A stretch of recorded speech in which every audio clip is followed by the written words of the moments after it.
everybody. This is going to be a great episode. It is a Rich G show today. I am telling you, so many great pointers.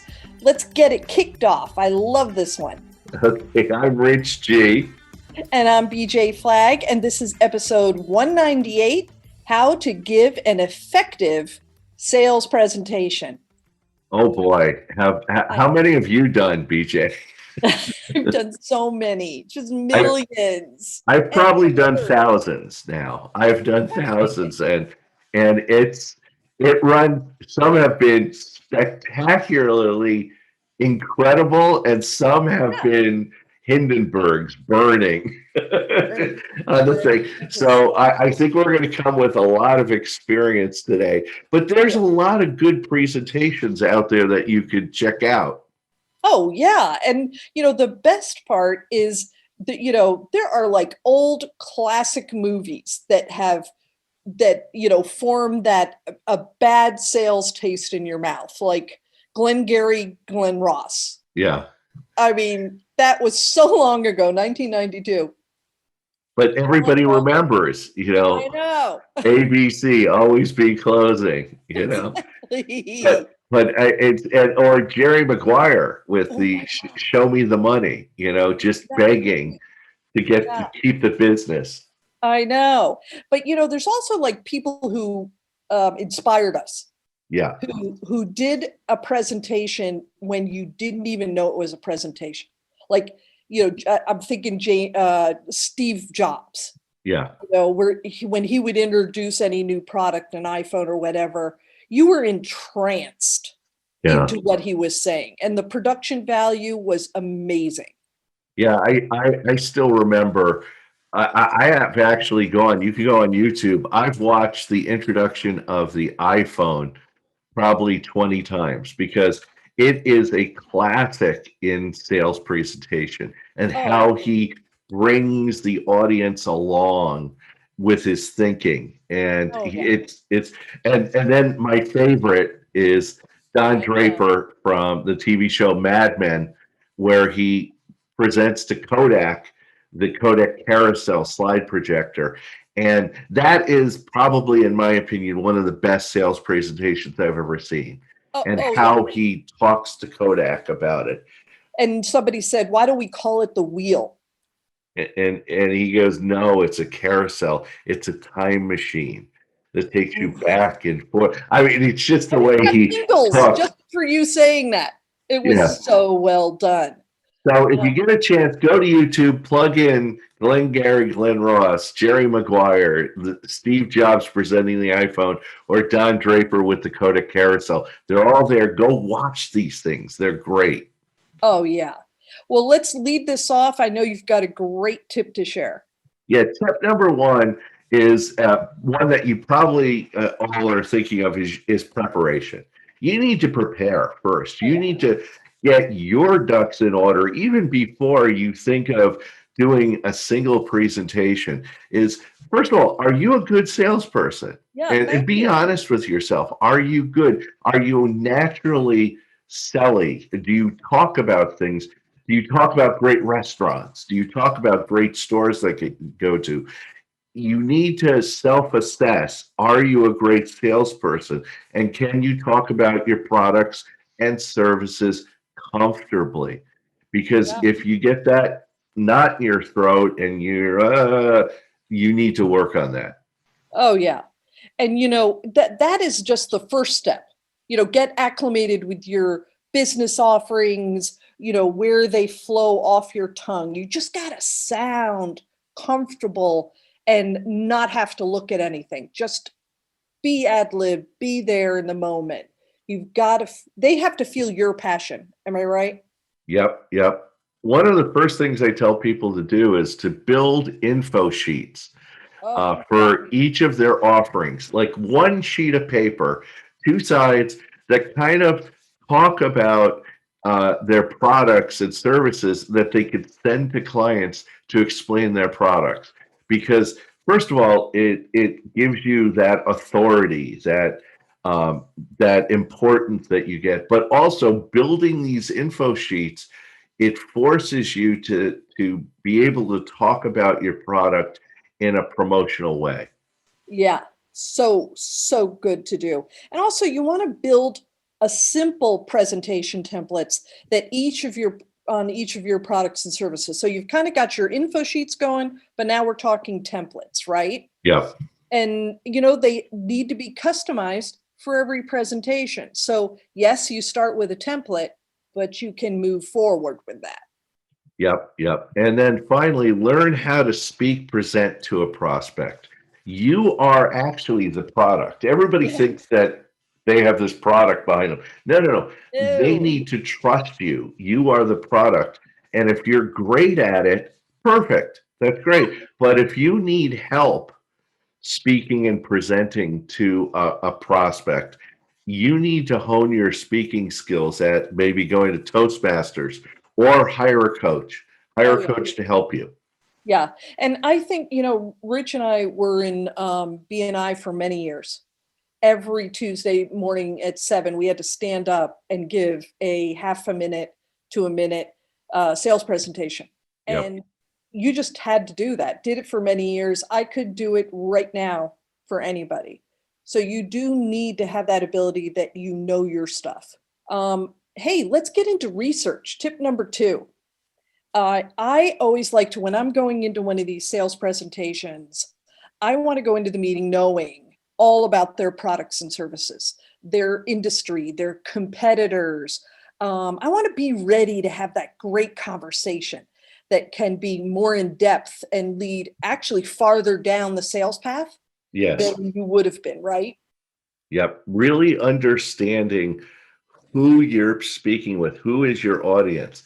If they mention something in a prior conversation, come to the meeting having done a bit of research on that topic. This will show that you're interested in them, you're interested in their business, you're interested in, what matters to them. Oh, yeah. And if it's a presentation where maybe you've met with them once or twice, bring something with you. Bring a book. I love Rich's ideas about the info sheets, and bring a white paper that you may have read while you were doing your research about the industry. They will actually greatly appreciate that. And this will also show that you're going to be a partner for a long term and you're going to really help them grow. So that's really the feeling that you want to give in that presentation. And really, when you're thinking about it, the people are they're coming for a show. They're coming to see how you're different than maybe somebody else they interviewed. And it's really taking an avid interest in them, in showing them, because too many people just come in and go, well, here it is. Here I am. I And you know. have to go, no, I want to, that leads to tip number 3, which is speaking their language. But you really want to get in front of them and show them, I care. I care about your problem and I can help you fix it. So great. Tip number 3, Rich, you got to kind of bring us in on this one because, speaking in their language. Yeah. Tip 3 is speaking their language. You have to. No, don't present a cookie cutter presentation. Too many people make that mistake. You get those all the time, and they're a turnoff. Remember, we spoke about templates. There's a template that you customize. Yeah. And so you need to take your research and integrate it into your presentation. Now, when I say the term presentation, a lot of people think, well, it's this big, you know, PowerPoint, 60 slide thing. No, no. I've done a presentation. I've just sat down with a client with a blank 11 by 14 sheet of paper with a few Sharpies. Yeah. And I've sketched out the entire presentation, listening to them, drawing in front of them. And they are like, I want to buy right now. This is incredible because you're building the presentation right in front of them. So yes, it could be a PowerPoint presentation, or it could just be blank sheets of paper that you design on as you're talking to them. And you know your audience. If that will work for them, it will actually be what draws them in. It is the absolute best thing that you can do. Rich does some amazing presentations with full-on video graphics and just everything moving in from the side and all of this kind of stuff. And they're amazing. But that's like for a select audience. That's like for a specific group of people. Yeah. Yeah. Again, I'm speaking in their language.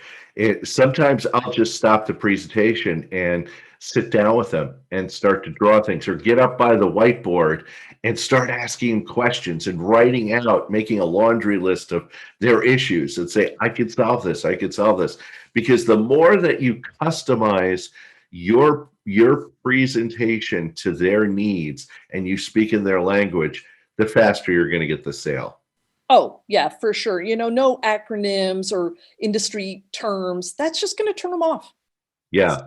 Yeah, it's going to be a turnoff. You are there to understand their situation and deliver possible solutions. So listening and paraphrasing back is paramount in your presentation. If you make them comfortable that you clearly understand their problems, they're going to love you. They're going to be like, yes, you get it. Exactly. One of the things that the reason why we love John Draper is he's a storyteller. Yeah. And the ability to tell stories about past clients' solutions that mirror their issues and things, they love that. Yeah. Absolutely love that. They know they've been heard. What's tip 4? Get commitment for the next step. No ABCs. Always be closing. No. If your products or services are of a higher price point, don't expect to close right away. Yeah. You wouldn't do that if you were buying a car. You wouldn't go and say, oh yeah, sure, that's $45,000. I'm going to go buy that car. No. You do research, check things out. It's a process, and be realistic of that process and what the next steps are. You might need to provide more detailed information or a more in-depth timeline. Yeah. There's so many things. And, you make sure that they know what those next steps look like to you. Exactly. You've got to give it, I call them, you got to give it space. You have to give them space about giving them, because if you're a high pressure, how many times you've been at a car dealer and after they present the car, they go, so would you like to take one home today? And you're like, no. No. So we will always provide an agenda the day of the meeting and notes after the meeting with some clarifications that may have come out in the presentation. Let them see the part of your process so they can taste the magic that you're bringing. Exactly. And just tell them what when you're going to get back to them, and then do it. Yeah. So many people fall down on this and you lose the sale. Show them commitment to work together and your understanding of the next steps, and you are going to move and close that sale. Absolutely. One of the things I do is I'll say at the end, they say, well, I'm going to have to think about it. And I said, oh, that sounds great. That's fine. When do you think you could get back to me? And they go, well, today's Friday. Is it okay if I get back to you Monday morning? And you go, excellent. How about I give you a call Monday at 9? How does that sound? And they go, 9 o'clock's fine. I go, perfect. I'll call you at 9. Again, if you have any questions over the weekend, don't hesitate to give me a quick call. But see, they now have a deadline. But if you leave it out like, well, I'll get back to you, they're never going to get back to you. No. And also what you just did there is you worked together to come up with the next step. And that gives them skin in the game, you skin in the game. And it is fantastic. You're already working together. So very good point. I talk to so many clients about how you have to, it's like you either want to work with me or not. It's like there is no maybe. If you're caught in maybe land, then you're dead in the water. You'll never know if they want to work with you. That's why you want a commitment to work with you or commitment not to work with you. And so, because life's too short, it's like, if you're not going to work with me, let me know and I'll move on. I have so many other people to see. I don't want to hang on every ounce of, every word that you say. So that's why I give them a deadline. It's like Yeah. 9 o'clock, I'll call you, have a decision by then. You've got 2 days to make a decision. Or if they want a week, that's fine. Yeah. But usually clients talk themselves out of it in a week. So you try to hope. Good Well, to, good to we got a know. great resource for you today. It's one of my favorite authors, Jeffrey Gitomer. We've recommended his books all the time. He has a great book called The Little Red Book of Selling, 12.5 Principles of Sales Greatness. This is the sales Bible. It's a little book that I access all the time. Oh yeah. And I tell you, I have been so impressed, and this has to be required reading for every salesperson. Like if Yep. you have a sales group, everybody should be reading it. And you know what's in it and why does it so good? It's just, he's so clear in what he's about to talk to you about. Yeah. You can't beat it. It's all about your attitude. It's like Yeah. believing in yourself, your products, your services. You're driven to win or you're not. If you're a believer, then you could be of service to your customers. And that's really what we've been talking about today. You have to believe in your products. And this book really helps you do that. Oh yeah. And I think, you know what, it goes over a lot of key points. You never want to cut your price to close a sale because you leave money on the table. It just goes over all these little details that, you wouldn't dawn on you right away. Yeah. Yeah, I think it's a really, really good book. Well, that's all we've got for you today. I want to announce our first sponsor. It's Rich G from the Rich G Group. Sometimes when you feel that your business isn't going smoothly, clients aren't clicking, prospects are few and far between, and you feel like you have tried everything, but it's not working. You need to set up a chat with Rich G. One free session will show you that Rich is the real deal. He helped hundreds of companies grow and excel faster than you would expect. Go to richg.com for a free session with Rich and see how he can help you with your business and make it soar. Excellent. Thank you. Thank you. And I've got our other sponsor is newrenew.com, BJ. This is something I run into a lot of with my clients are unknown unknowns that bite you in the butt. There are so many people out there that are not checking their website, that they find out after a week or two that their website isn't up, or a lot of the images aren't loading, or their shopping cart is not working, or even worse, their site looks great on their computer, but when they open it up on their phone, it's all mangled. These are the unknown unknowns that a lot of business owners have, and they bites them in the butt because it's showing a bad business to prospective customers. And BJ's firm, newrenew.com, will help make sure that you never have these unknown unknowns biting you in the butt. They're there to solve these types of problems and to make sure this never ever happens to you. There you go. So check out newrenew.com. That's NURENU.com, newrenew.com, and they definitely will be happy to help you with those unknown unknowns. So thanks to our producer, editor, and king of creative, Richard Scalzo, the man who makes everything happen with our podcast, bringing you the best small business podcast every Tuesday. Have an unbelievable week. And catch you later.